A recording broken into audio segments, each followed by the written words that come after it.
आखिरकार पाकिस्तानियों को करना क्या चाहिए जी। सबसे अहम तरीन बात हमारे लिए ये है, और मैं इसमें कोई बजाय इसके कि खुद कोई बात करूं, मैं अभी आपने 4 या 5 रोज कबल जनरल बाजवा साहब जो हमारे चीफ ऑफ आर्मी स्टाफ हैं, उनका एक बड़ा अच्छा बयान इस सिलसिले में आया, और उन्होंने 2 बातें कही। उसमें एक बात जो थी वो उन्होंने ये कहा कि हमें सबसे पहले अपने घर को दुरुस्त करना चाहिए, और मैं ये समझता हूँ कि इस यौम पाकिस्तान को, जबकि इसको 81 साल हो गए हैं करारदाद पाकिस्तान को पास हुए, हम वो अहदाफ जो कि 1947 में और ड्यूरिंग दी जो कि जद्दोजहद हमने की थी पाकिस्तान की, उस दौरान जो हमने मुकर्रर किए थे पाकिस्तान के लिए, उनमें से शायद ही कोई हदफ है जो पूरा कर पाए हों। ये ठीक है कि आज पाकिस्तान बनिस्बत 47 के बहुत ज़्यादा तरक्की याफ्ता है। अगर आप गौर करें तालीम के मैदान में, सेहत के मैदान में, हर जगह आपको पाकिस्तानी जो है वो नुमाया काम करते हुए नजर आते हैं। तो ये एक बहुत ही हौसला अफजा बात है, और इस पर हमें बजा तौर पर खुशी महसूस करना चाहिए। लेकिन सवाल ये पैदा होता है कि क्या ये जो कोशिशें आम आदमी ने इंफरादी सतह पे की, उसको हम किसी मजमूई तरक्की की शक्ल में ढाल सके हैं या नहीं। कौमों की तरक्की का राज असल में ये होता है कि वो सिर्फ इस बात पे खुश नहीं होते कि फलाने ने बहुत बड़ा कारनामा अंजाम दिया, फलाना जो है वो लेजेंड बन गया है, वो एक और वो शख्स जो है वो दुनिया के अंदर बड़ा माना जाता है, वो पाकिस्तानी जो है उसने दुनिया के अंदर वो कारनामा अंजाम दे दिया है। ये अपनी जगह उस इंफरादी हैसियत के अंदर, लेकिन जब आप इसे इज्तिमाई शक्ल के अंदर डाल देते हैं तो फिर वो चीज नजर आने लगती है जो आज आपको चीन में नजर आ रही है, इससे पहले जापान में नजर आई थी, जनूबी कोरिया में नजर आई थी, जर्मनी में नजर आई थी, और दुनिया के तरक्की याफ्ता ममालिक में नजर आई थी। तो यौम पाकिस्तान के दिन सबसे अहम बात यह है कि हमें अपने घर को फौरी तौर पर दुरुस्त करना चाहिए। अब इसमें ना तो कोई इंतजार का वक्त रह गया है, और ना हम ये कह सकते हैं कि हमें मजीद सब्र से काम लेना चाहिए। सब्र करने का वक्त भी गुजर चुका है, और इंतजार करने का भी वक्त गुजर चुका है, अमल का वक्त शुरू हो चुका है। अच्छा मिर्जा साहब, क्या एडवाइस करना चाहेंगे इस वक्त पाकिस्तानियों के लिए?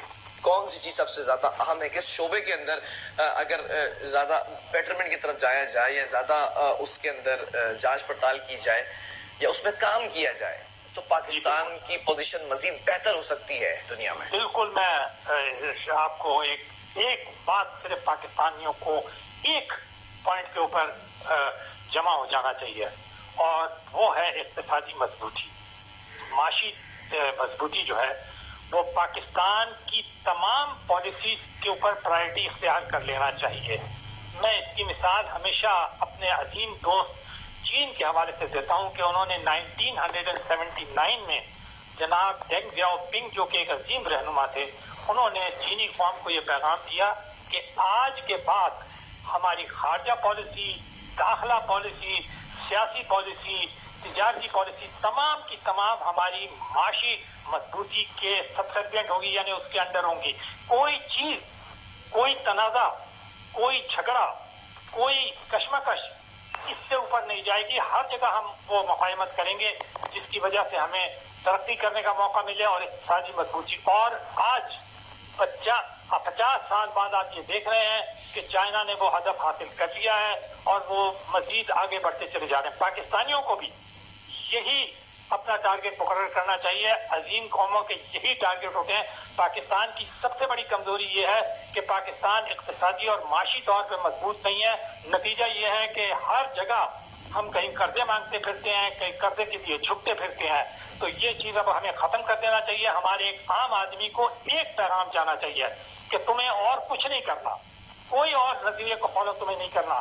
फिलहाल सर झुकाओ, काम करो, अपने मुल्क को इक़्तिसादी तौर पर मजबूत बनाओ, इतना मजबूत बनाओ कि तमाम कौमें जो हैं वो हमसे ताल्लुकात रखने में फख्र महसूस करें। वो पाकिस्तानियों को उनके यहाँ जब वो पहुंचे तो उनसे मिलने में फख्र महसूस करें। हमारा माल जो तिजारत का माल हो उसको लेने में और इस्तेमाल करने में फख्र महसूस करें। तब आप समझ लें कि हम जो है वो कामयाब हैं और एक ही हमारा हदफ होना चाहिए। फिलहाल अगले 50 साल तक हमें और किसी झगड़े में और चीज़ों में उलझने की ज़रूरत नहीं है। जी अच्छा मिर्जा साहब, एक आखिरी सवाल भी यहाँ पर मैं करना चाहूँगा। पाकिस्तान की जो खारजा पॉलिसी है, मैं हमेशा ये सवाल ज़रूर करता हूँ, वो कितना अहमियत की हामिल है अपनी बातों को मनवाने के लिए, अपने मसाइल को उजागर करने के लिए, और जो कुछ कश्मीर में हो रहा है या होता आ रहा है जिसकी वजह से पाकिस्तान का इमेज भी काफ़ी ज़्यादा हद तक हर्ट हुआ है, कितनी ज़रूरी है बेहतर खारजा पॉलिसी? जी मैं आपको बताऊं, देखिए खारजा पॉलिसी के बारे में मैंने बारहा ये गुजारिश की है अपने हमवतनों से कि खारजा पॉलिसी कोई खला के अंदर एग्जिस्ट नहीं करती। ये आपका एक अक्स होता है, रिफ्लेक्शन होता है आपकी अंदरूनी इस्तेकाम का और इक्तिसादी इस्तेकाम का। हमने अपनी खारजा पॉलिसी को अभी तक जिन चीजों पे रखा है और बुनियाद बनाया है, वो हम कभी कहते हैं जोग्राफियाई तौर पे हम बहुत अहम जगह के पर वाक़ हैं, इसलिए हमारी बड़ी अहमियत है। कभी हम कहते हैं जियो स्ट्रेटेजिक अहमियत हमारी बहुत ज्यादा है, इसलिए हम बहुत अहम है। नहीं, दुनिया भर में आप देख लें, ना तो जियो स्ट्रेटेजिक अहमियत काम आई, ना जोग्राफियाई तौर की लोकेशन काम आई। जो चीज काम आई वो आपकी इक्तिसादी। तो हमें अपनी खारजा पॉलिसी को लिंक करना पड़ेगा अपनी इक्तिसादी पॉलिसी पे। जब हम इक्तिसादी तौर पर मजबूत होंगे तो खुद ब खुद हमारी जो खारजा पॉलिसी है वो अपना असर दिखाना शुरू कर देगी। और आज फिर हम ये गिला नहीं करते फिरेंगे कि वो कौम जो है वो उससे जाकर मिल गई, हमारे किसी दुश्मन से जाकर मिल गई इसलिए कि वो लालच या अपने मफादात को रख रही है। हमारे मफादात भी उसको उतने ही अजीज होंगे हमारी इक्तिसादी मजबूती की वजह से जितने किसी और के मफादात होंगे। तो फिर आप देखिएगा कि हमारी खारजा पॉलिसी के लिए हमें किसी स्कॉलर की जरूरत नहीं पड़ेगी, किसी आला दर्जे के विजन की जरूरत नहीं पड़ेगी। हमारी इक्तिसादी पॉलिसी जो है, हमारी इक्तिसादी मजबूती जो है, हमारी माशी मजबूती जो है, वो खुद ब खुद हमारी खारजा पॉलिसी को वो पिलर्स फराहम करेगी जिसके जरिए दुनिया भर हमसे ताल्लुकात बनाने में फख्र महसूस करेगी। जी बहुत शुक्रिया मुनव्वर मिर्जा साहब आपके तज़किये का।